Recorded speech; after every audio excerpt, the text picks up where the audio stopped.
Olá, sejam bem-vindos ao Seminário Memórias do Corpo Apagamentos. Hoje teremos uma gravação offline da professora Sara Wagner York, da UERJ, que irá apresentar o trabalho Travesti, Modos de Fazer Resistir. Essa gravação offline faz parte da nossa mesa redonda número 2, Memória, Corpo e Política, e ela acontece agora por conta de problemas técnicos que aconteceram anteriormente. Farei uma pequena apresentação de Sara York. Sara York é mestre em Educação pela UERJ, especialista em Gênero e Sexualidades pela mesma instituição e especialista em Orientação Escolar, Supervisão Escolar e Inspeção Escolar pela ISV. Possui graduação em Letras, Literatura Inglesa pela Unessa, Pedagogia pela UERJ e Letras Vernáculas e Literaturas Brasileiras, Portuguesas e Africanas pela Unessa. Integra a Associação Nacional de Pessoas Trans e Travestis, ANTRA, e da Rede Campanha pelo Direito à Educação. É professora mediadora na disciplina de Informática e Educação no curso de Pedagogia, Ensino à Distância na UERJ, é membro cofundadora da PAI, Câmara de Implementação de Políticas Afirmativas Antirracistas Interseccionais da UERJ. Atualmente é doutoranda em Educação pela Faculdade de Formação de Professores da UERJ. Entre seus principais temas de pesquisa estão os feminismos interseccionais, o queer e o creep. Pesquisa, traduz e escreve sobre transepistemologias e o corpo intersexo na educação.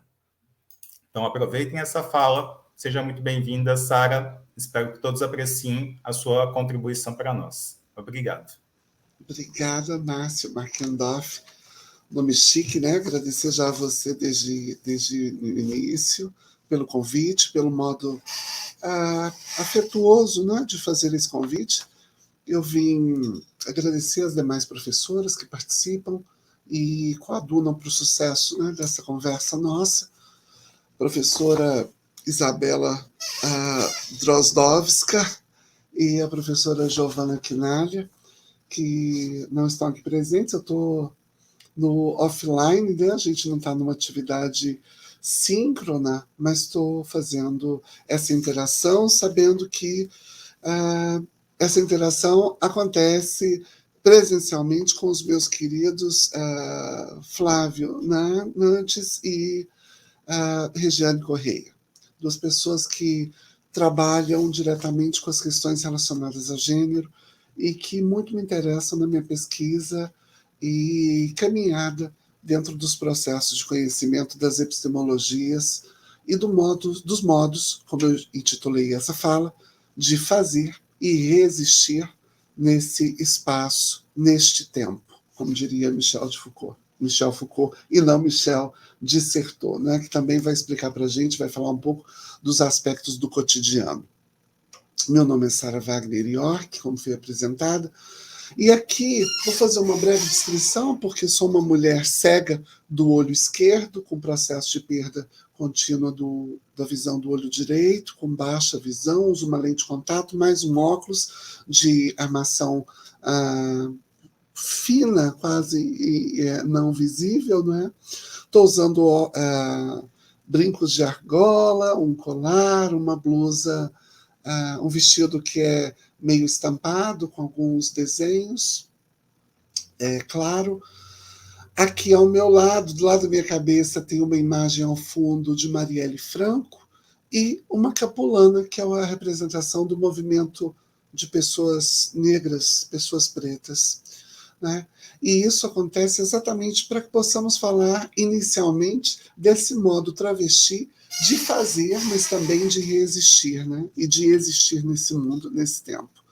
Então, acho que ao trazer esses símbolos, né, que compõem inclusive o meu cenário, do outro lado do lado direito, do meu lado direito, do lado esquerdo da tela, tem uma estante com algumas flores no alto, mas o interessante é que ao trazer Marielle Franco e um símbolo da comunidade preta, a gente vai estabelecendo as nossas alianças e o modo como isso é poderoso e vai tornar potente nas nossas falas a partir disso que a gente tem percebido como dinâmicas de uma existência, não é? Não apenas no modo de se colocar como uma força reativa àquilo que é observado, mas, sobretudo, um modo propositivo de estar e de pertencer ao mundo, né?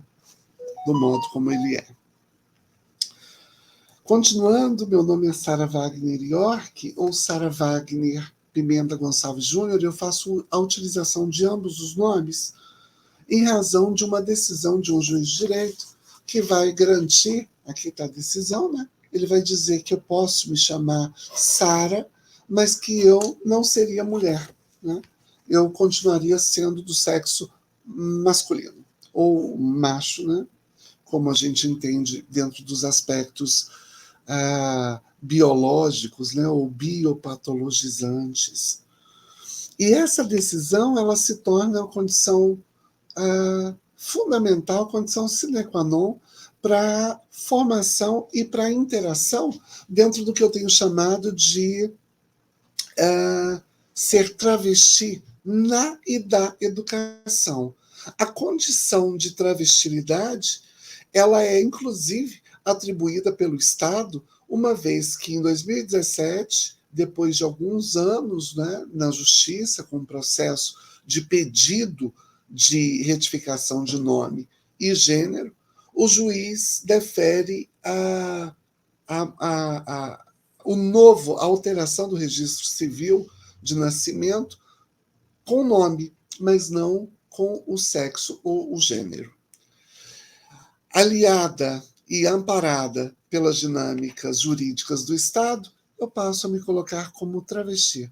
Uma mulher que se chama Sara, em 2020, um nome que não se tem precedente de ser um nome masculino, né? A gente sabe que existem nomes que funcionam para gêneros neutros, né? Agêneros, né? Nomes como Adeir, que você não sabe se é de homem ou de mulher ou de uma outra possibilidade. Meu amigo Amiel, por exemplo, que é o nome de uma pessoa intersexo, né? E Aoi, que é uma pessoa agênero, também uma pessoa amiga. Mas no meu caso, esse nome que é historicamente marcada como sendo do campo do feminino, a Sara, mulher de Abraão, né, que está ali no Pentateuco, na Bíblia, mas também na Torá, e que, de repente, o juiz compreende que ela não é pertencente ao sexo feminino ou ao gênero feminino. É claro que isso foi uma atribuição dada alguns meses antes da ADI 4275, que permitiria o registro civil de todas, né, as pessoas que se entendem como trans e travestis em território nacional para modificação dos seus registros cíveis. Eu estou dizendo isso porque talvez seja interessante, numa conversa como essa, falando sobre modos de fazer e modos de existir e reexistir, pensarmos que a possibilidade de ter um nome e ser uma cidadã que coaduna com aquilo que eu compreendo e que somente eu sei que possuo entre as minhas pernas, né? Uma coisa que seria o que Eduardo Leal Cunha chamaria de público, né? E ele faz essa diferença muito interessante em um livro que chama O Político e o Íntimo, né? A subjetivação e a política do impeachment à pandemia. Eduardo Leal Cunha ele vai trazer esse corpo que é íntimo para alguns e que não é para outros. Eu chamo de público alguns corpos, né? E corpos como o meu, que alguns teóricos chamariam de máquina de guerra, eu chamo de corpo público, né? Aquele corpo que não é compreendido para além dessa sinuosidade de uma determinada região corpórea. Digo isso para que a nossa conversa seja uma conversa, realmente, sobre os pressupostos que elegem aqueles que devem ou não emergir no campo das epistemologias, mas, sobretudo, neste tempo, nas mídias. Em 2021, duas jornalistas lançaram esse livro. Chama 21 Histórias de Estudantes que Mudaram a Escola. Nesse livro, as jornalistas Cíntia Rodrigues e Luciana Alvarez, elas contam histórias de vários estudantes que mudaram a escola por onde passaram. Então temos a Malala, né, que foi uma estudante que mudou a história, a sua própria história, desafiando terroristas, né, para poder continuar estudando. Temos a Zulaika Patel, que foi aquela que liderou no sul da África, na África do Sul, um movimento pela libertação dos cabelos, né? Os cabelos crespos eram todos colocados de um modo como se não existissem. E a Zulaika faz essa revolução na sala de aula e os cabelos crespos são soltos, né? E nesse mesmo livro aparece Sarah York. Quando eu vi a menção, as jornalistas foram atrás de várias histórias. Eu não fui, fiquei sabendo depois, posteriormente. Mas elas entrevistaram algumas professoras que tive no ensino fundamental.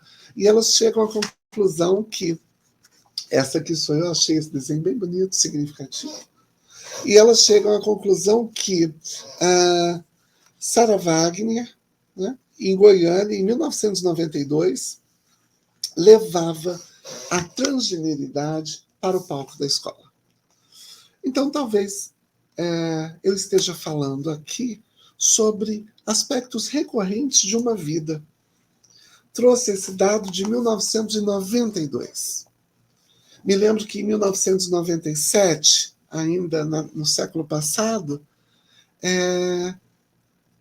eu respondi, acho que em 97, foi a primeira vez que eu fui levada à delegacia presa num camburão de polícia, por estar usando o banheiro público, o banheiro de um restaurante. Eu fui jantar, no final da janta, eu me dirigi ao banheiro, ao toalete, para poder, né, me recompor, e fui abordada pela polícia. E naquele dia fui levada pela primeira vez. Depois tiveram outras vezes, mas fui levada pela primeira vez por um camburão à delegacia. O delegado, com alguma sensatez, disse: não vou te manter presa aqui, mas vamos ver, mas o processo foi aberto, vamos ver o que o juiz fala sobre isso.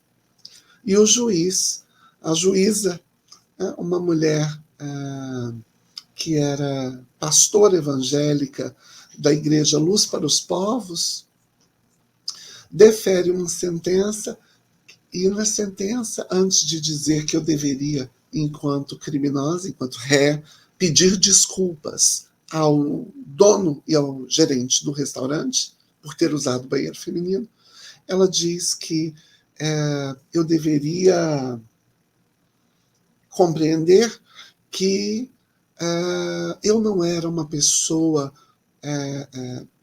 comum, né, corriqueira, e que as pessoas pouco sabiam da existência de gente como eu.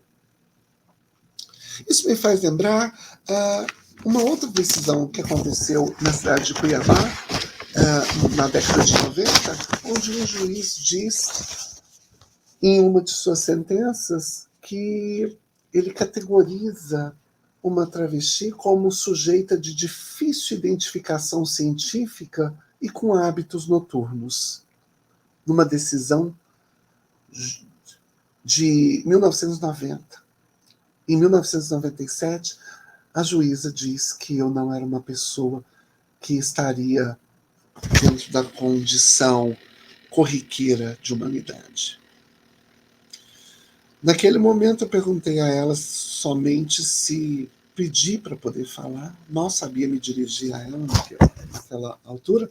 E a única coisa que pedi foi perguntar, foi interpelá-la, na verdade, não foi perguntá-la, mas interpelá-la sobre os modos daquilo que era corriqueiro e natural para ela mesma, né? E que se ser juíza era natural segundo seus próprios preceitos, uma vez que a própria Bíblia, ela como pastora, ensinava que não caberia a mulheres ensinarem os homens, não é? E se eu era um homem naquela condição, ela era uma mulher, então não caberia a ela me ensinar nada.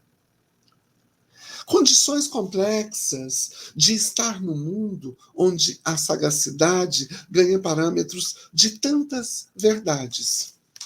E, nesse sentido, eu acho que é interessante dizer que a Lúcia Santaella escreve um livro interessante esse ano chamado De Onde Vem o Poder da Mentira, onde ela, inclusive, classifica. Ela vai dizer que existem verdades que são necessárias, verdades que são provisórias, né? Como a verdade científica. Quando aparece uma outra que a atualiza, ela não deixa de ser verdade, mas foi uma verdade provisória, assim como foi o heliocentrismo, por exemplo. Verdades reflexivas, outras verdades que são convencionadas, algumas que são factuais. Mas o mais interessante é poder, enquanto travesti, e aqui a gente está falando de modos de fazer, utilizar dos mesmos parâmetros que um determinado grupo utiliza para dizer, olha, e eu? E eu dentro dessa possibilidade? Acho que há algum tempo a luta de pessoas trans e travestis, elas dizem não mais apenas a sujeitos únicos, como eu, mas foram esses vários encontros de subjetividades e falas que foram corporificando a compreensão daquilo que nós tínhamos como casos isolados. Um caso isolado de morte ali, um outro caso isolado de morte acolá, até que pessoas como eu, Bruna Benevides, Sayonara Nogueira, que são compositoras do relatório da ANTRA, né? Um relatório que é feito anualmente e entregue às organizações das Nações Unidas, mas também ao Transgender Europe, com os dados das mortes das pessoas trans ao longo do ano. O ano passado, nós registramos 175 mortes de mulheres trans e travestis. Não havia caso de homens. Homens trans. O que talvez signifique muita coisa. Podemos pensar desde a falta de veiculação na mídia por essas mortes, ou a anexação das mortes de homens trans aos crimes de feminicídio e não aos crimes de transfeminicídio. Mas eu estou dizendo isso porque, para fazer-se de modo a existir e resistir, partimos da disputa de narrativas, e elas estão sempre sendo colocadas, né, por novos sujeitos, inclusive aqueles que chegam e que talvez precariamente não conheçam, por exemplo, uma história como dessa mulher que trabalha com teatro, chama Sarah York, e que em 1992 levava o transgênero para a escola, mas que em 1996 dirige um musical chamado Meu Guri e ganha o prêmio de melhor espetáculo teatral do Brasil, um prêmio nacional.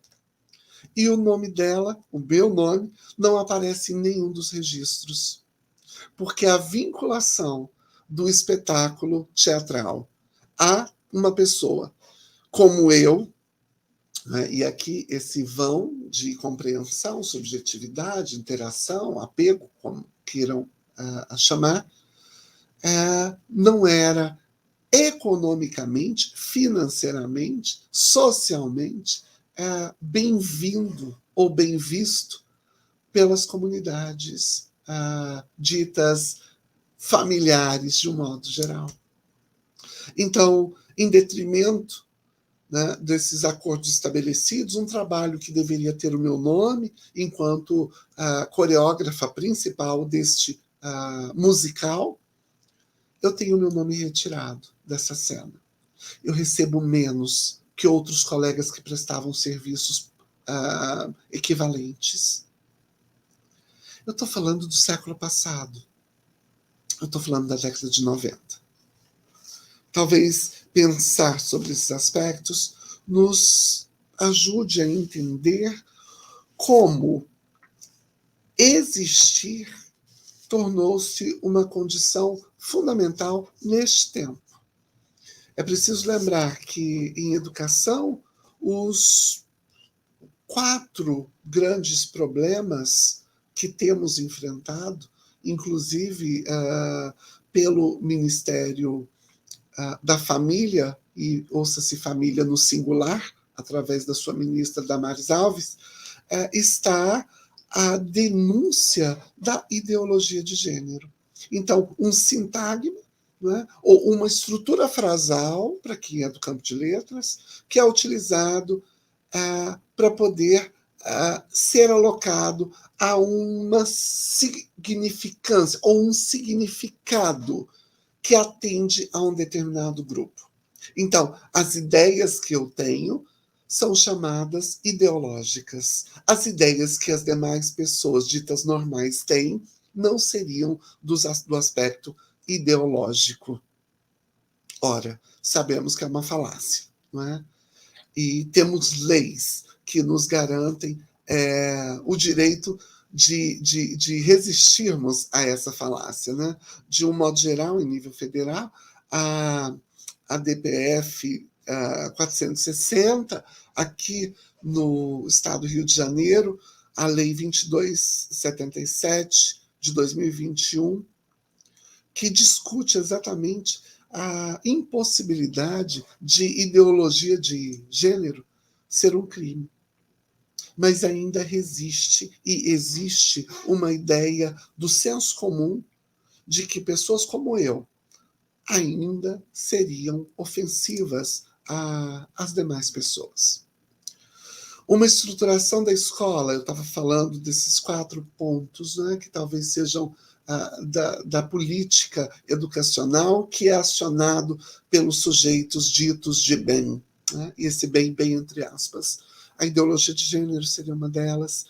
As escolas sem partido, né, uma outra dessas possibilidades, da vigilância sobre pessoas que ministram aula, e eu sei disso porque, enquanto professora, a minha aula sempre foi vigiada, eu sempre trabalhei com porta aberta. O problema é que agora a vigilância está acontecendo na sala de quem não é trans nem travesti, né? Enquanto foi só na minha sala de aula, eu que sou professora de ensino fundamental, trabalho com crianças e sou travesti, essa sala sempre pode ser observada, vigiada.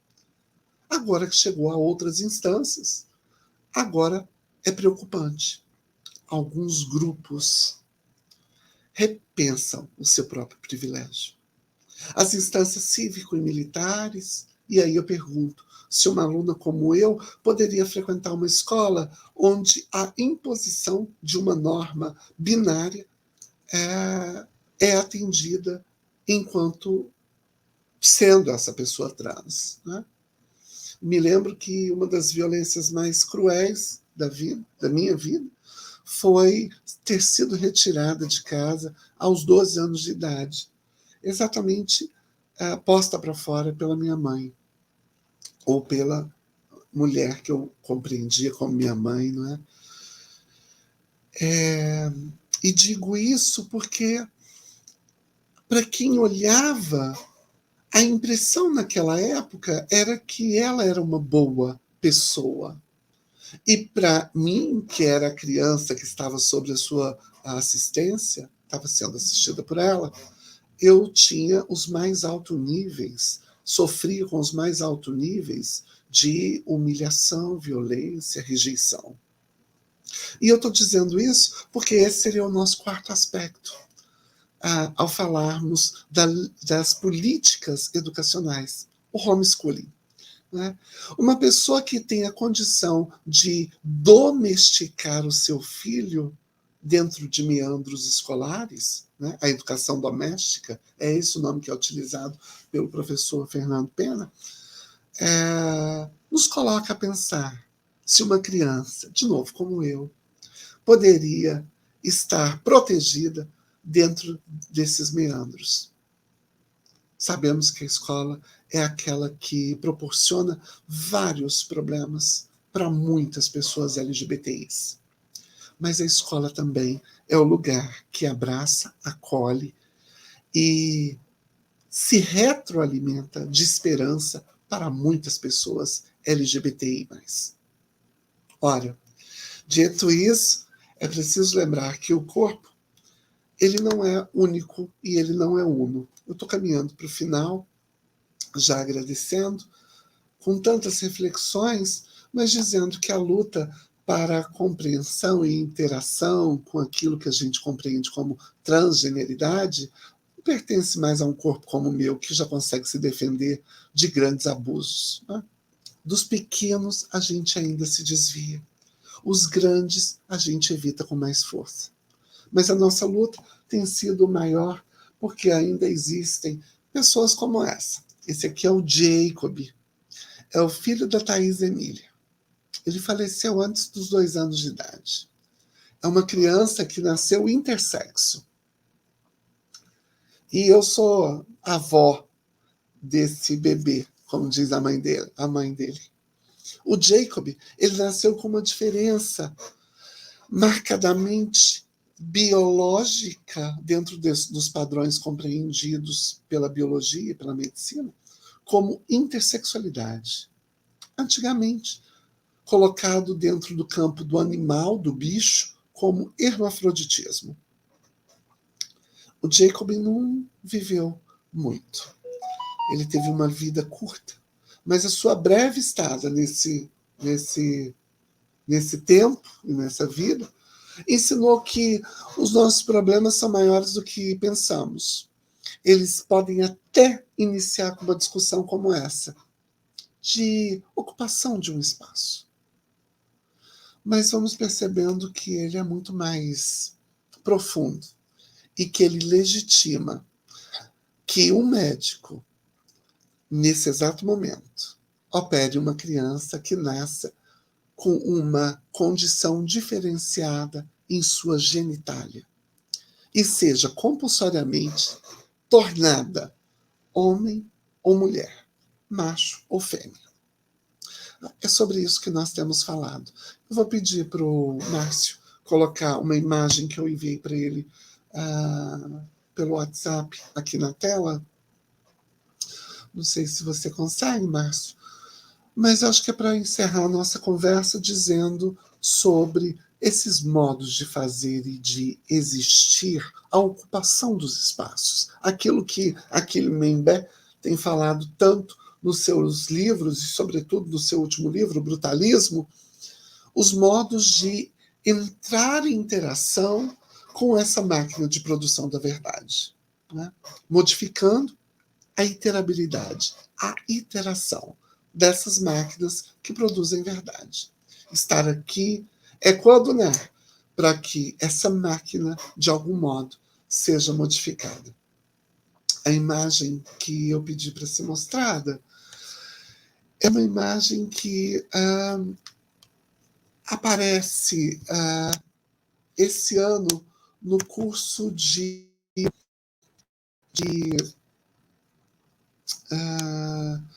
no vestibular da Universidade Estadual de Goiás. E na Universidade do Estado de Goiás, a UEG, eu tive o prazer de ter o meu nome citado dentro de uma questão. Pessoas trans e travestis ocupando espaço. Ser uma travesti ignorada em seu percurso, mencionada em 92 e apagada historicamente até os dias de hoje, em vários sentidos, tendo sido presa por fazer xixi em um banheiro público.